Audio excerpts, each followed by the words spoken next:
words are as inspiring as your music. Thank you very much. And now I'm going to turn to the person that the Secretary General said was a Hollywood star, but a UN superstar. Michael Douglas is our longest serving messenger of peace. He was designated in 1998, and he has been indefatigable supporting the United Nations. He's very committed to disarmament issues, including nuclear non-proliferation and halting the global trade in small arms and light weapons. He brings public awareness to the United Nations efforts for peace and security by speaking publicly against illegal possession and circulation of small arms and light weapons. And he's always, always supportive of this organization and always keen in supporting the outreach activities of our department. Thank you very much, Michael, for being with us. Give you the floor. Thank you. Thank you very much, Undersecretary Gallick, and thank you, and Herbie, and Jane.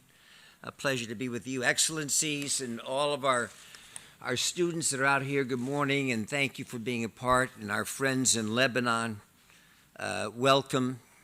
I'm very happy to be here on Peace Day, which should be every day, as well as Jazz Day. I think Jazz Day and Peace Day, we'd be getting along just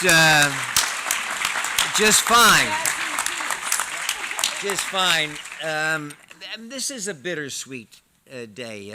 On one side, I'm so happy for the United Nations in 70 years.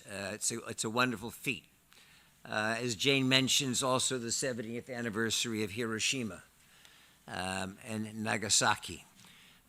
This is an issue, disarmament, that I've been involved in for about 40 years, just about going back to before a movie I made called the China Syndrome.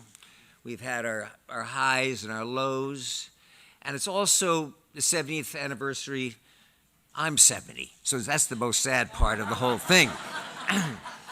And I, hopefully believed that in my lifetime that we were going to eliminate nuclear weapons, and I'm still hoping so.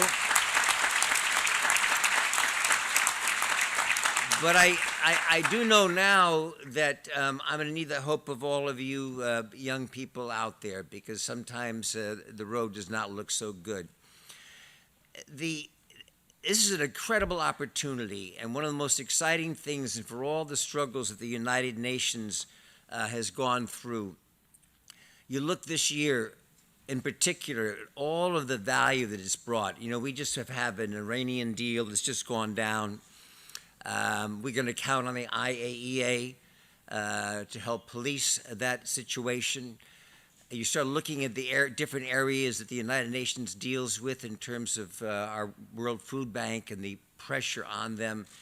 And the thing that's exciting that I see right now is this social media, is the fact that you all have a chance through your internet and all your different outlets and apps to really reach people all around the world in a way that no leader of any single country can.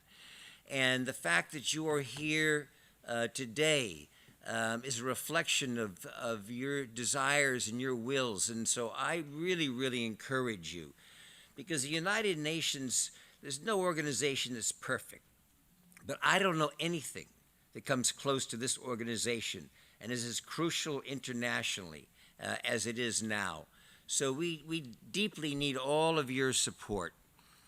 I'm a big fan of a writer from many years ago called Buckminster Fuller. And I don't know if any of you kids have not read him. I would really encourage you. But Buckminster Fuller had a wonderful book called Spaceship Earth. And basically, he put in context just how tiny this little planet is. That's sitting out here, and there's all of our studies and our Hubble telescopes and everything. We have yet to find any signs of other life outside of this tiny, tiny little planet. I mean, that being said, if there were anybody out there who happened to come by, this would be the last place you want to stop by. I think you take one look at what's going on here and say, how do I get out of here? But it's a tiny, tiny speck in this enormous world. And somehow our leaders seem to have lost perspective on that.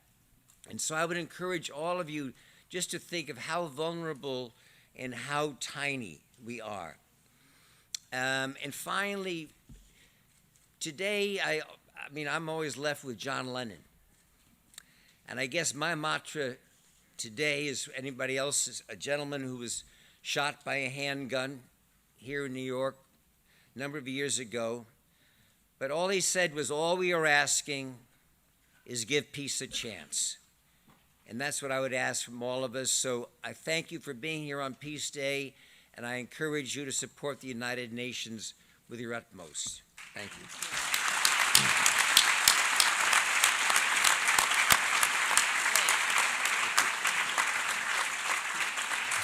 Thank you very much, Michael, for your comments. Truly bittersweet. Thank you.